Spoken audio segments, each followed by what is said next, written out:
सुनिए जी, कब तक किराए के घर में रहेंगे? अब हमें अपना घर ले लेना चाहिए। वैसे भी ये घर हमें छोटा पड़ता है और अब मैं जॉइंट फैमिली में रहना भी नहीं चाहती। ठीक है, इस बार मैं सिद्धांत से बात करता हूँ। इसमें सिद्धांत से बात करने जैसा क्या है? अरे भाई, हम घर ले रहे हैं तो फैसला भी हमारा होगा ना। लेकिन सिद्धांत भी घर लेने की बात कह रहा था। हम दोनों आसपास ही घर ले लेंगे तो एक दूसरे से मिलते जुलते भी रहेंगे। ठीक है, लेकिन जरा जल्दी बात करना। दूसरे दिन विशाल अपने छोटे भाई सिद्धांत से इस बारे में बात करता है। आपने बिल्कुल ठीक सोचा भैया। मैंने एक सोसाइटी देखी है, वहाँ रीजनेबल रेट में 2 BHK फ्लैट मिल रहे हैं। क्यों ना हम दोनों एक ही सोसाइटी में घर ले लें? ठीक है सिद्धांत, हम कल ही वहाँ चलकर बात कर लेते हैं। और दोनों भाइयों ने बातचीत करके एक ही सोसाइटी में अलग अलग फ्लैट खरीद लिया। लेकिन जब फ्लैट में शिफ्ट करने की बारी आई तब समस्या ये खड़ी हो गई कि माँ कहाँ जाएंगी। भैया, माँ कहाँ रहेंगी? माँ को हम यहाँ इस घर में अकेला नहीं छोड़ सकते। पिताजी तो रहे नहीं, तो इस घर का किराया कौन भरेगा? माँ को तो किसी न किसी के घर जाना पड़ेगा। हाँ, माँ जी के 2 बेटे हैं तो दोनों बेटों की जिम्मेदारी बनती है कि उन्हें अपने पास रखें। सिर्फ एक की ही जिम्मेदारी तो नहीं बनती। भाभी, मैंने ऐसा कब कहा? मैं तो ये पूछ रहा हूँ कि अब क्या करना है। तभी सिद्धांत की पत्नी सोनिया बोलती है, करना क्या है, बंटवारा कर दो। क्या बंटवारा? लेकिन किसका? अरे माँ जी का, और किसका? मतलब तुम क्या कहना चाहती हो सुमोना? अरे माँ जी कुछ दिन हमारे घर रह लेंगी और कुछ दिन सिद्धांत के घर। मैं एक उपाय बताती हूँ। अब हमारे फ्लैट्स तो बिल्कुल आमने सामने हैं, तो माँ जी के दिन का खाना विशाल भैया के घर पर खा लेंगी और रात का खाना हमारे घर पर। और माँ सोएंगी कहाँ? एक रात आपके घर पर और एक रात मेरे घर पर। लेकिन माँ सुबह का नाश्ता कहाँ करेंगी? ओहो सिद्धांत, तुम भी ना बिल्कुल बच्चों वाली बातें करते हो। अरे इस उम्र में माँ कहाँ 3 वक्त का खाना पचा पाएंगी? उनके लिए तो 2 वक्त का खाना ही बहुत है। इस तरह से बेटे और बहुओं ने बूढ़ी माँ का बंटवारा कर दिया और उन्हें अपना फैसला भी सुना दिया। माँ, आप सामान बांध लो और आधा सामान मेरे घर में और आधा सामान सिद्धांत के घर में रख देना। जिन बच्चों को अच्छी शिक्षा देने के लिए हमने सारी जिंदगी अपना घर नहीं खरीदा, आज वही बेटे अपना घर खरीद कर उसमें अतिथि बना रहे हैं। माँ, ऐसा नहीं है, हम तो बस जिम्मेदारी बांट रहे। गीता देवी ने कुछ नहीं कहा और अपना सामान पैक कर लिया। आधा सामान बड़े बेटे विशाल के घर पर और आधा सामान छोटे बेटे सिद्धांत के घर पर रख दिया गया। गीता देवी को सुबह नाश्ता करने की आदत थी, लेकिन बेटों के घर में आने के बाद से उन्हें नाश्ता मिलना बंद हो गया। दोपहर का खाना वो बड़े बेटे विशाल के घर पर खाती और रात का खाना छोटे बेटे सिद्धांत के घर पर।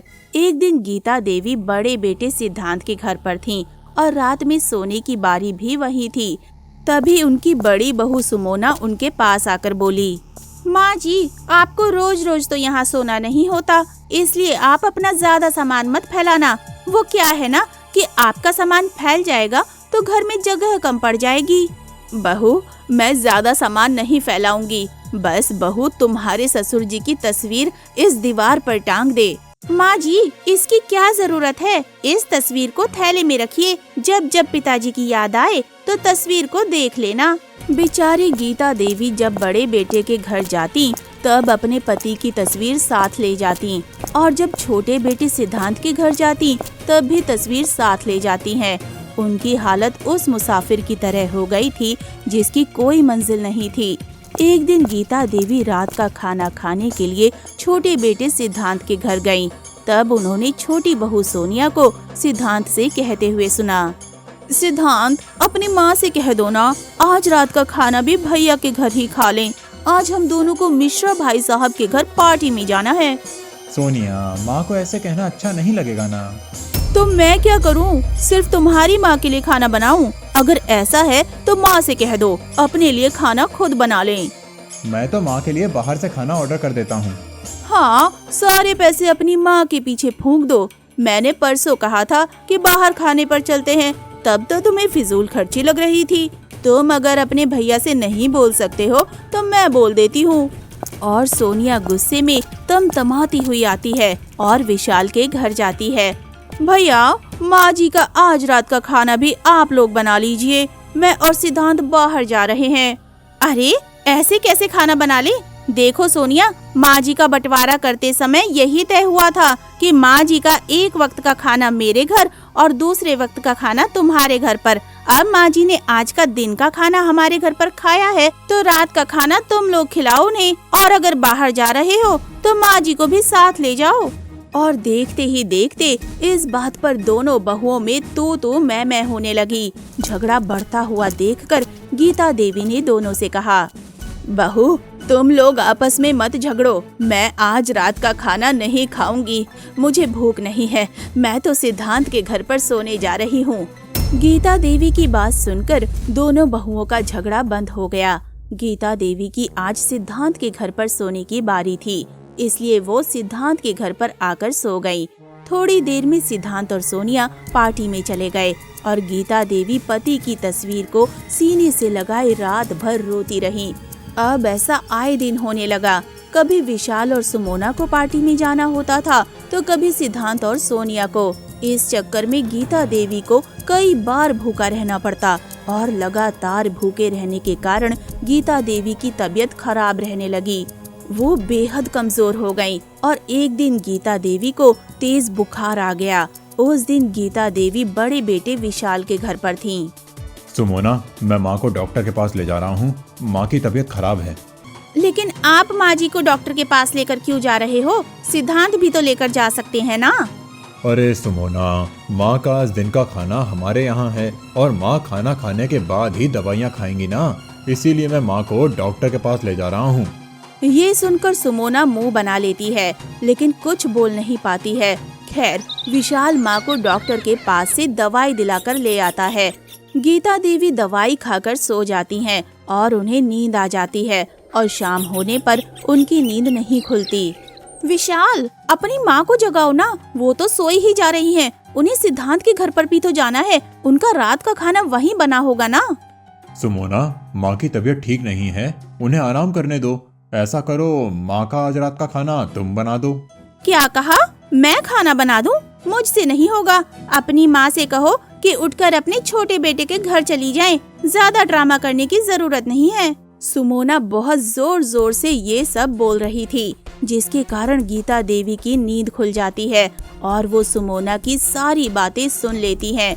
वो अपनी जगह से उठने की कोशिश करती हैं, लेकिन तबीयत खराब होने के कारण वो उठ नहीं पाती हैं। वो विशाल को आवाज लगाती हैं, विशाल बेटे, विशाल बेटे। हाँ माँ, कहो, क्या बात है? जरा मुझे सहारा देकर उठा दे, मैं सिद्धांत के घर चली जाऊंगी। विशाल गीता देवी को सहारा देकर उठाने की कोशिश करने लगा। काफी दिनों के बाद विशाल माँ के इतने करीब आया था।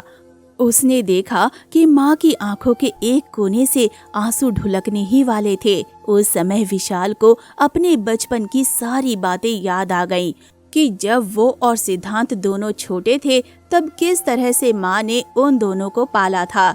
विशाल और सिद्धांत में से जब किसी की भी तबीयत खराब होती थी तब माँ उनके पास से 1 मिनट के लिए भी नहीं हटती थी।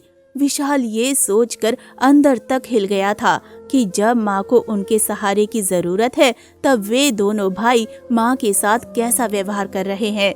विशाल को अपने आप पर बहुत शर्मिंदगी महसूस हुई। विशाल ने माँ को वापस चारपाई पर बिठा दिया और बोला, माँ, तुम आराम से बैठ जाओ, तुम्हें अब कहीं जाने की जरूरत नहीं है। तभी वहाँ सुमोना आ गई। क्या हुआ माँ जी को? आपने अभी तक उठाया नहीं? विशाल जरा सख्त लहजे में सुमोना से कहता है। नहीं उठाया क्योंकि माँ को आराम की जरूरत है। माँ की हालत ऐसी नहीं है कि उन्हें बार बार यहाँ वहाँ किया जाए। और सुमोना, ये मेरी माँ है, कोई सामान नहीं। माँ अब कहीं नहीं जाएंगी, माँ यहीं रहेंगी मेरे पास। माँ ने हम दोनों भाइयों का बहुत ख्याल रखा है और अब हमारी बारी है कि हम उनका ख्याल रखें। बड़ा बेटा होने के नाते मेरा फर्ज है कि मैं माँ का ख्याल रखूं। माँ अब इसी घर में रहेंगी। जाओ, जाकर माँ के लिए खाना बना दो। और अगर माँ के यहाँ रहने से तुम्हें कोई एतराज है तो तुम इस घर से जा सकती हो। विशाल की बात सुनकर सुमोना कुछ नहीं कहती है और चुपचाप रसोई घर में जाकर खाना बनाने लगती है। शाम को जब सिद्धांत माँ से मिलने आता है तो विशाल उसे इस बात का एहसास कराता है कि उन दोनों भाइयों ने अपनी माँ के साथ कितने बुरे व्यवहार किए हैं। इसके बाद दोनों भाई एक साथ मिलकर अपनी माँ की दिल से सेवा करने का फैसला लेते हैं। उनकी पत्नियों को भी धीरे धीरे अपनी गलतियों का एहसास होता है और वो दोनों भी अपनी सास की खूब सेवा करती हैं।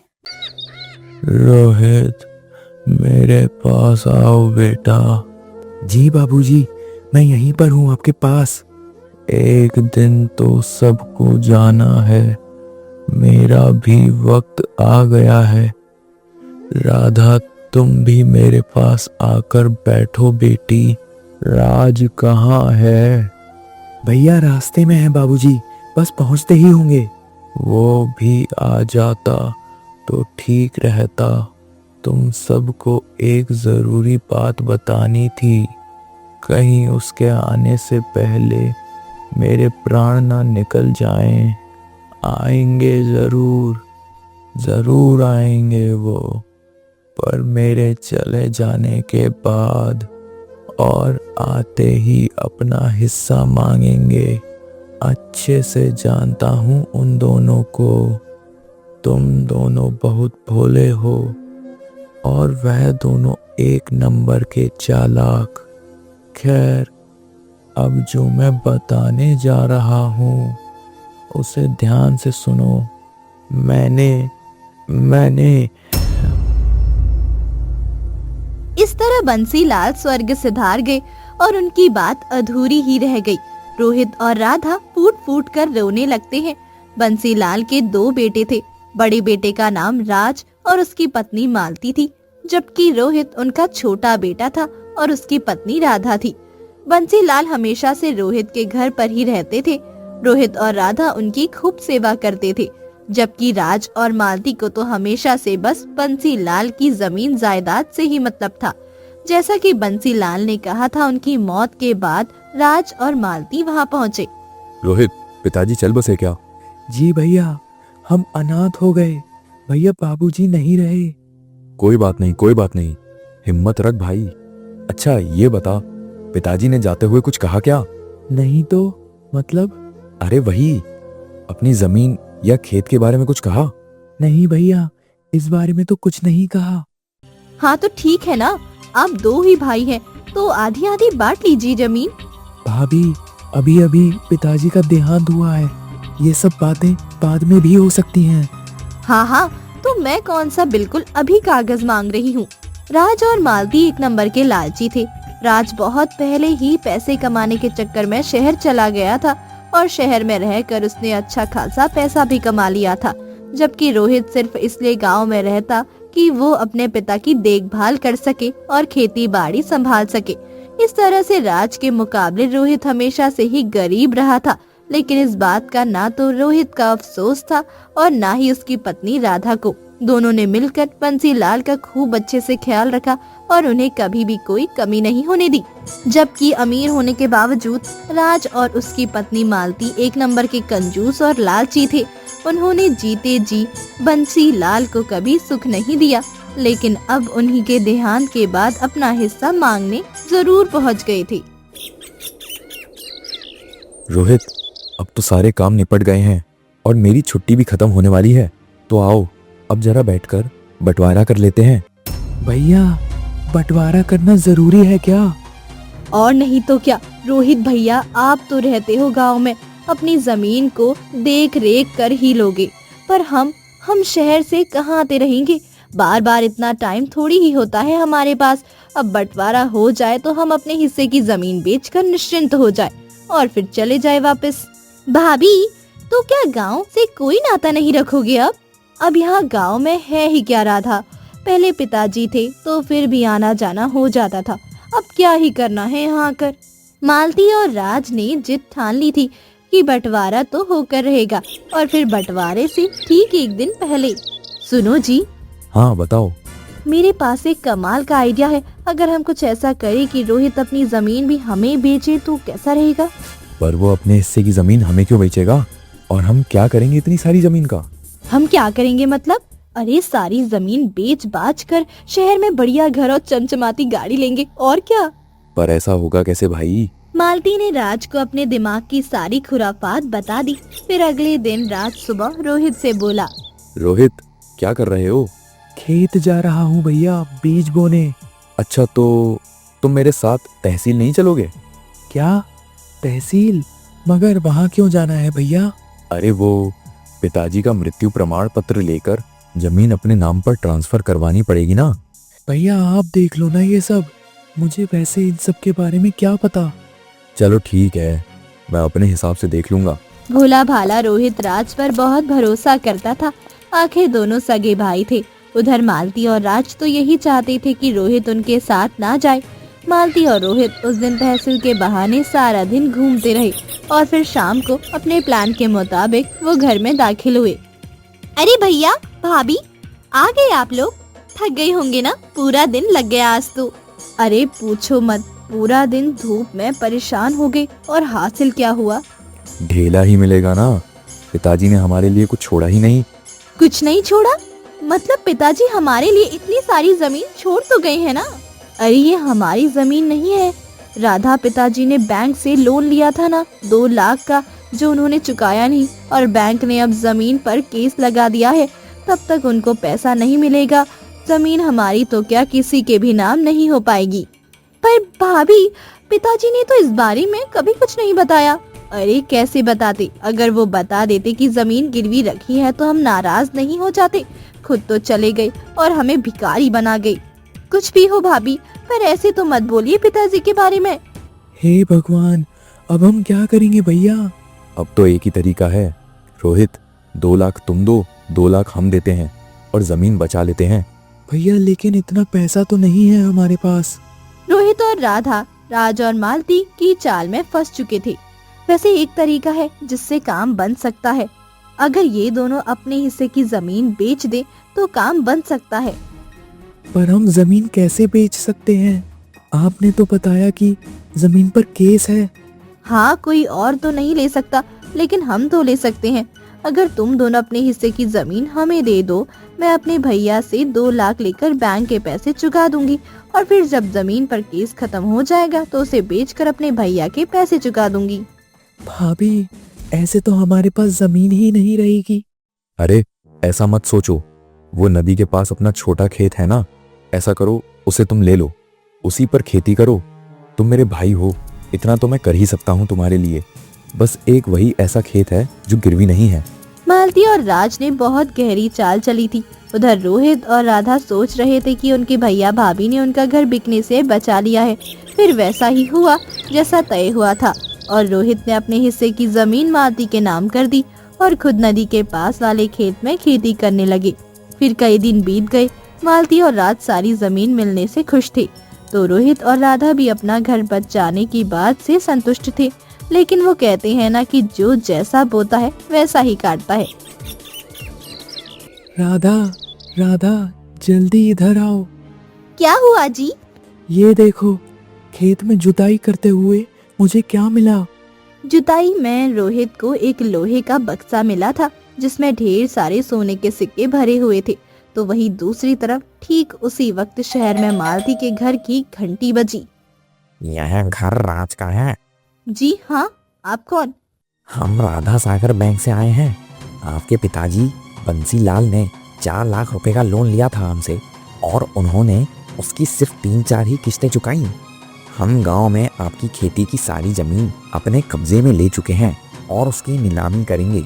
अगर आप चाहते हैं कि हम ऐसा ना करें तो आपको सूद समेत कुल 9 लाख रुपए भरने पड़ेंगे, वो भी 3 महीने के अंदर। राज आए तो उन्हें ये बात बता देना।